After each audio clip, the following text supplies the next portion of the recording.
सुप्रभात प्यारे बच्चों मैं डॉक्टर जितेंद्र कुमार और मेरे चैनल पर आप सभी का स्वागत है। आज हम पढ़ेंगे पाठ मानवीय करुणा की दिव्य चमक।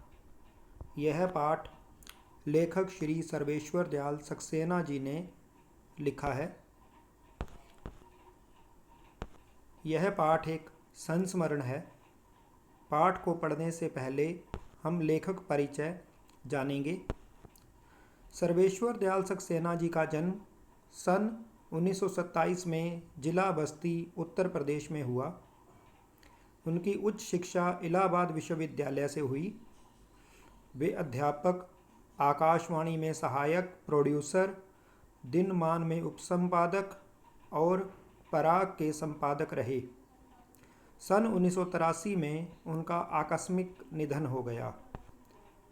बच्चों, सर्वेश्वर दयाल सक्सेना जी ने अनेक विधाओं में लिखा।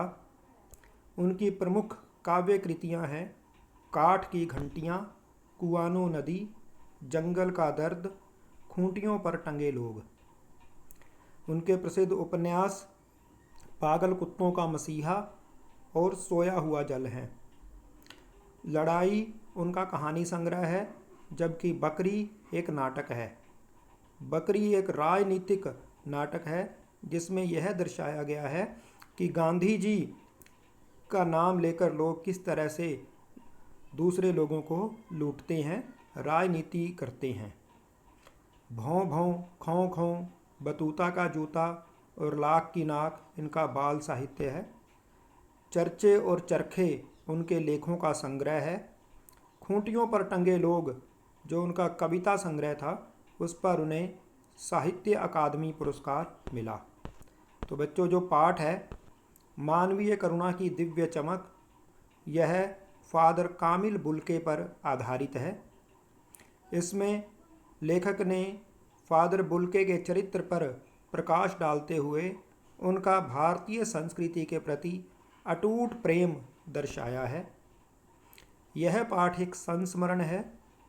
संस्मरण होता है जब हम किसी को याद करते हुए उसके बारे में लिखते हैं। जब याद करते हैं तो निश्चित है कि संस्मरण स्मृतियों से बनता है और स्मृतियों की विश्वसनीयता उसे महत्वपूर्ण बनाती है। फादर बुल्के पर लिखा सर्वेश्वर का यह संस्मरण इस कसौटी पर खरा उतरता है। अपने को भारतीय कहने वाले फादर बुल्के जन्मे तो बेल्जियम यूरोप के रेम्स चैपल शहर में थे, जो गिरजों, पादरियों, धर्मगुरुओं और संतों की भूमि कही जाती है, परंतु उन्होंने भारत को अपनी कर्म भूमि बनाया। फादर बुल्के एक सन्यासी थे, परंतु पारंपरिक अर्थ में नहीं। फादर सर्वेश्वर का फादर बुल्के से अंतरंग संबंध था। अंतरंग होता है बच्चों, बहुत गहरा संबंध था, जिसकी झलक हमें इस संस्मरण में मिलती है। लेखक का मानना है कि जब तक राम कथा है, इस विदेशी भारतीय साधु को याद किया जाएगा तथा उन्हें हिंदी भाषा और बोलियों के अगाध प्रेम का उदाहरण माना जाएगा। तो बच्चों, इस प्रकार से ये पाठ की पृष्ठभूमि है कि एक संस्मरण है और फादर बुल्के पर लिखा गया है, जिनका जन्म बेल्जियम के रेम्स चैपल शहर में हुआ, परंतु वो भारत में आ गए। उन्होंने हिंदी के लिए अपने बहुत प्रयत्न किए। हिंदी को राष्ट्रभाषा वो बनाना चाहते थे।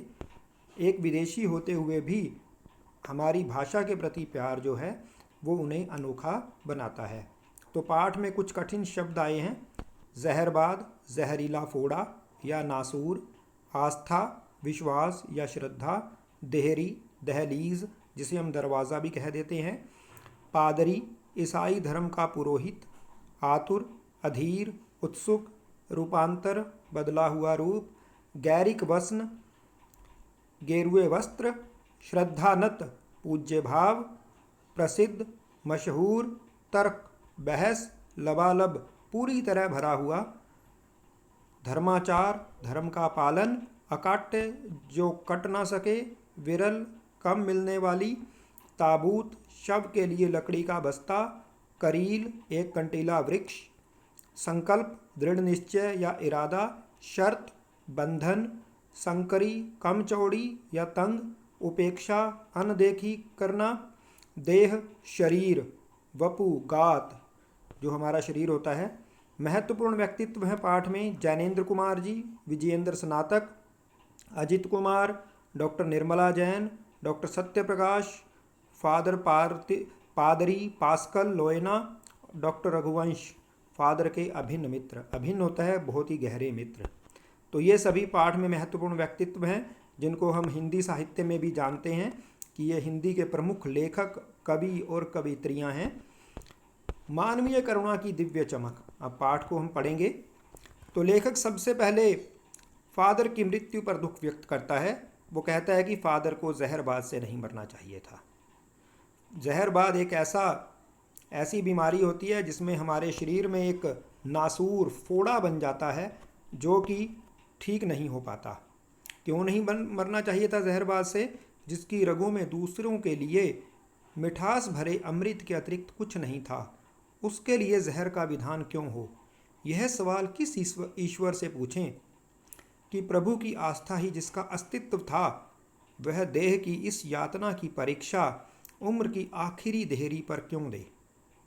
तो बच्चों, जिसने सारी उम्र दूसरे लोगों से प्रेम किया, उसके लिए इस जहर का विधान क्यों? वह जहरबाज से क्यों मरे? ये लेखक जानना चाहता है कि किस ईश्वर से हम पूछें। एक लंबी पादरी के सफ़ेद चोगे से ढकी आकृति सामने है।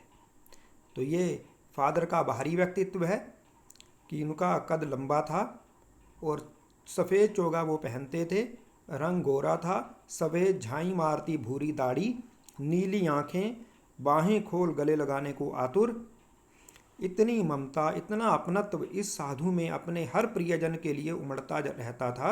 मैं 35 साल से इसका साक्षी था, तब भी जब वह इलाहाबाद में थे और तब भी जब वह दिल्ली आते थे। उन बाहों का दबाव मैं अपनी छाती पर महसूस करता हूँ। तो बच्चों, ये उनका एक व्यक्ति चित्र है कि उनका बाहरी व्यक्तित्व कैसा था। इसके बाद लेखक ये कहता है कि फादर को याद करना एक उदास शांत संगीत को सुनने जैसा है। बच्चों, शांत संगीत को सुन करके हमारे दुखों का विरेचन हो जाता है। इसी प्रकार से फादर को याद करके हमें अपने जो दुख हैं वो भूल जाते हैं। उनको देखना करुणा के निर्मल जल में स्नान करने जैसा था। उनके चेहरा इतना करुणामय था कि जैसे हमने निर्मल जल में स्नान कर लिया हो। उनसे बात करना कर्म के संकल्प से भरना था। मुझे परिमल के वे दिन याद आते हैं। बच्चों, परिमल एक साहित्यिक संस्था थी जिसमें फादर बुल्के सबसे बड़े थे। उसमें और भी कई लेखक और कवि थे। हमारे हंसी मजाक में वो निर्लिप्त शामिल रहते। जब हंसी मजाक होता तो वो शामिल तो होते लेकिन उसमें ज़्यादा रुचि नहीं दिखाते। हमारी गोष्ठियों में वह गंभीर बहस करते। गोष्ठी होता है बच्चों किसी वाद विवाद करना किसी विषय पर, और हमारी रचनाओं पर बेबाक राय और सुझाव देते। अपने घरों में भी वह हमारे घरों में किसी भी उत्सव और संस्कार में वो बड़े भाई और पुरोहित जैसे खड़े हों, हमें अपने आशीषों से भर देते। तो इस प्रकार से सभी को वो आशीष देते। लेखक को एक घटना याद आ रही है, जब ने अपने बच्चे को पहली बार अन्नप्राशन संस्कार दिया। अन्नप्राशन होता है बच्चों जब किसी बच्चे को पहली बार अन्न खिलाया जाता है, तो उसे अन्नप्राशन संस्कार कहते हैं। तो ये कार्य किसने किया? ये फादर बुल्के ने किया। तो उनकी आंखों में उस समय वात्सल्य तैर रहा था और लेखक को लगा जैसे किसी ऊंचाई पर देवदारू की छाया में खड़े हों। बच्चों, देवदारू का जो पेड़ होता है बहुत ही ऊंचा होता है, घना होता है। उसकी छाया में हम लोग अपने एक यात्री यदि वहाँ जाए तो वो धूप से आराम का अनुभव करता है और उसे बहुत ही शांति महसूस होती है। अब लेखक कहता है कहाँ से शुरू करें। इलाहाबाद की सड़कों पर फादर साइकिल से चलते थे और पास आकर मुस्कुराते हुए उतरते कि देखिए देखिए मैंने उसे पढ़ लिया और मैं कहना चाहता हूँ। उनको कभी क्रोध में नहीं देखा। फादर बुल्के की एक विशेषता थी कि उनको कभी क्रोध नहीं आता था।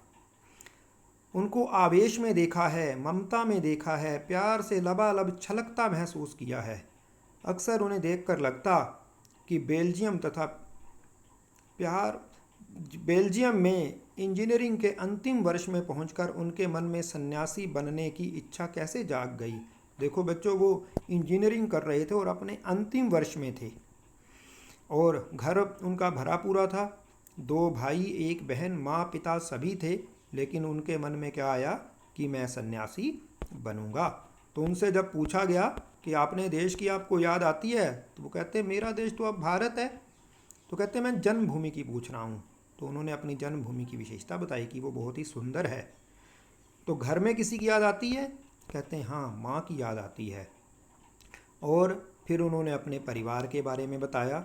हाँ, वो बीच में 2-3 बार भारत से बेल्जियम गए भी सही अपने परिवार से मिलने, लेकिन वो खुद को एक सन्यासी मानते थे। तो क्या जब उनसे ये पूछा गया कि आप सब कुछ छोड़कर क्यों चले आए, तो कहते प्रभु की इच्छा थी ये तो। और मुस्कुराते हुए उन्होंने ये बात कही और कहते कि माँ ने बचपन में ही ये घोषित कर दिया था कि ये लड़का हाथ से गया, मतलब ये हमारे कहने पर चलने वाला नहीं है। और जब उन्होंने संन्यास लेने की बात की तो एक शर्त रखी। क्या शर्त रखी? कि मैं भारत जाऊंगा।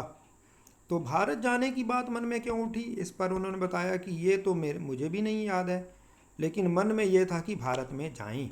और फिर उन्होंने वहाँ पर पहले पादरियों की पढ़ाई की, 9-10 वर्ष तक दार्जिलिंग में पढ़ते रहे और फिर कलकत्ता से बीए किया, इलाहाबाद से एमए किया और डॉक्टर धीरेन्द्र वर्मा जो हिंदी विभाग के अध्यक्ष थे इलाहाबाद विश्वविद्यालय में, उनके अधीनस्थ होकर शोध प्रबंध किया राम कथा उत्पत्ति और विकास, जो कि 1950 में पूरा हुआ। परिमल में उसके अध्याय पढ़े गए थे। फादर ने मातरलिंग के प्रसिद्ध नाटक ब्लू बर्ड का रूपांतर किया।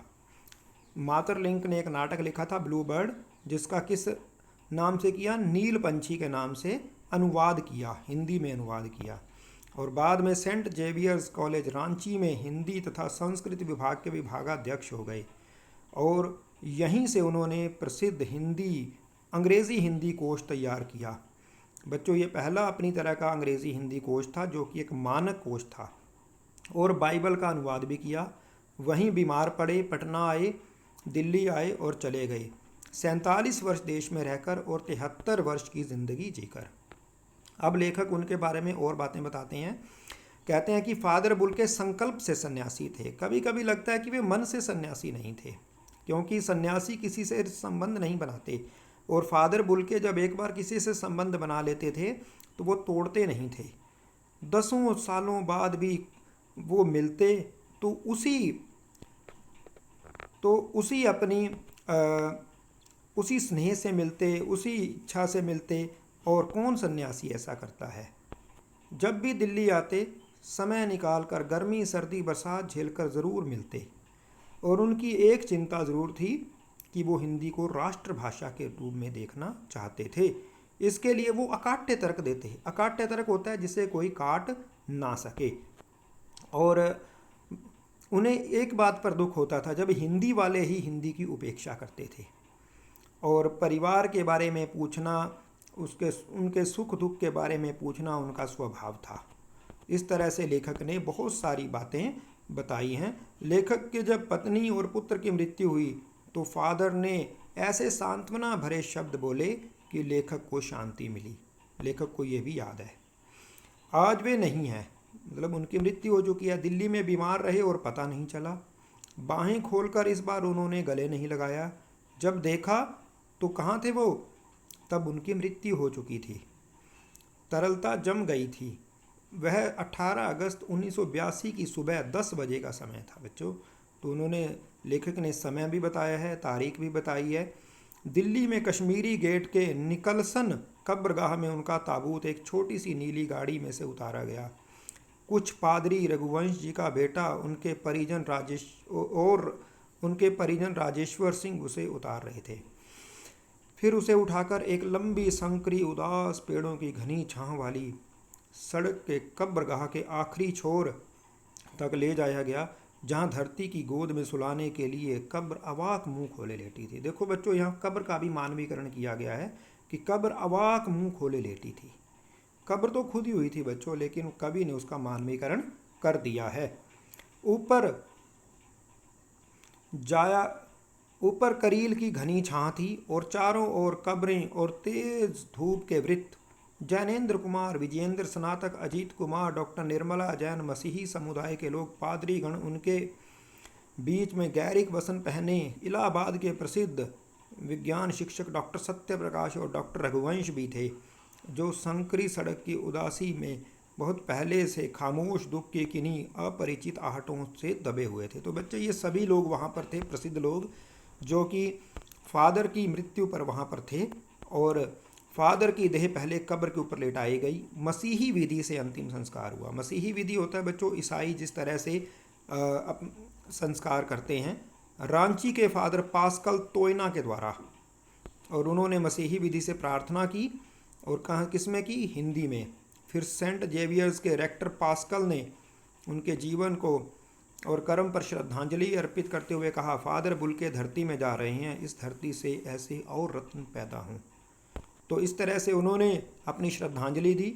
डॉक्टर सत्यप्रकाश ने भी अपनी श्रद्धांजलि दी। उनका अनुकरणीय जीवन को नमन किया। अनुकरणीय होता है बच्चों जिसे अनुकरण किया जा सके, जिसको हम नकल कर सकें। फिर देह में कब्र उतार दी गई। तो यहाँ तो उनका कोई सगा संबंधी था नहीं, क्योंकि वो तो बेल्जियम के थे। तो इसलिए लेखक ने कभी सोचा नहीं था कि उनकी मृत्यु पर कोई रोएगा, क्योंकि रोता कौन है? सिर्फ सगे संबंधी ही रोते हैं। लेकिन फादर बुल्के की मृत्यु पर रोने वालों की कोई कमी नहीं थी। न आंखों को गिनना, स्याही फैलाना है। मतलब यदि हम उनको गिनने लगे कि कितने लोग थे, तो सिर्फ कागज़ और स्याही बर्बाद करने वाली बात है। हम उनको गिन नहीं सकते, इतने लोग वहाँ रो रहे थे। तो वह हम सब के बीच में से चला गया, जो हमसे सबसे अधिक छायादार, फल फूल गंध से भरा और हम सबसे अलग, सबका होकर सबसे ऊंचाई पर मानवीय करुणा की दिव्य चमक में लहलहाता खड़ा था। तो कवि ने इसलिए उन्हें मानवीय करुणा की दिव्य चमक कहा है कि उनके मन में मानव मात्र के प्रति करुणा थी और उसकी चमक उनके चेहरे पर थी, जिसकी स्मृति हम सब के मन में, जो उनके निकट हैं, किसी यज्ञ के पवित्र आग की आंच की तरह आजीवन बनी रहेगी। मैं उस पवित्र ज्योति की याद में श्रद्धानत हूँ। तो लेखक जो है उनके याद में उनको श्रद्धांजलि देता है, उनके प्रति श्रद्धानत होता है। श्रद्धानत होता है प्रणाम करना, नमस्कार करना। एक बार फिर से बच्चों हम फादर बुल्के का व्यक्तित्व देख लेते हैं। फादर बुल्के एक लंबी आकृति वाले पादरी के सफ़ेद चोगे से ढके रहते थे। उनकी नीली आंखों में वात्सल्य तैरता रहता था। किसी भी उत्सव में वे एक पुरोहित की तरह खड़े रहते थे। वे कभी क्रोध नहीं करते थे। हमेशा उन्होंने हिंदी को राष्ट्रभाषा के रूप में देखने की हिमायत की। फादर बुल्के का व्यक्तित्व एक और, ये इधर चित्र देख रहे हैं आप फादर बुल्के का आप, और एक और चित्र। वे मन से सन्यासी नहीं थे, रिश्ता बनाते थे तो तोड़ते नहीं थे। सर्वेश्वर दयाल सक्सेना से उनका अंतरंग संबंध था। 18 अगस्त 1982 को उनकी मृत्यु जहरबाद से हो गई थी। उनकी अंतिम यात्रा में असंख्य लोग शामिल हुए। लेखक ने उनकी उपस्थिति देवदार की वृक्ष की छाया के समान बताई है। हर एक उत्सव में वे पुरोहित की तरह खड़े रहते थे। अब फादर बुल्के के मुख्य बिंदु कि उनका जन्म बेल्जियम के रेम्स चैपल नामक शहर में हुआ। वहाँ उन्होंने इंजीनियरिंग की पढ़ाई की और पढ़ाई को छोड़ करके ईश्वर की प्रेरणा से भरा पूरा घर परिवार छोड़कर भारत आए और अपने आप को भारतीय जनजीवन में समायोजित कर लिया। फादर बुल्के राम कथा के अब तक के सबसे बड़े मर्मज्ञ माने जाते हैं। संस्कृत एवं हिंदी में इन्होंने अपने इलाहाबाद विश्वविद्यालय से पढ़ाई की। फादर बुल्के हिंदी के पहले ऐसे शोधार्थी थे जिन्होंने देवनागरी लिपि में अपना शोध प्रबंध प्रस्तुत किया था। इनके द्वारा तैयार किया गया हिंदी अंग्रेजी शब्दकोश आज भी एक मानक सामग्री है। फादर कामिल बुल्के का कार्यक्षेत्र मुख्यतः रांची रहा, जो आज झारखंड प्रदेश की राजधानी है। वे रांची के सेंट जेवियर्स कॉलेज में हिंदी एवं संस्कृत विभाग के अध्यक्ष रहे। इनके व्यक्तित्व में करुणा, दया, सहयोग आदि शाश्वत मानवीय मूल्य सहज भाव से विद्यमान थे। इनके निकट जाकर हर किसी को सुख, शांति एवं अद्भुत आत्मीयता का अनुभव होता था। तो इस प्रकार से बच्चों ये हमने पढ़ लिया है। अगले भाग में हम इसके प्रश्न उत्तर करेंगे।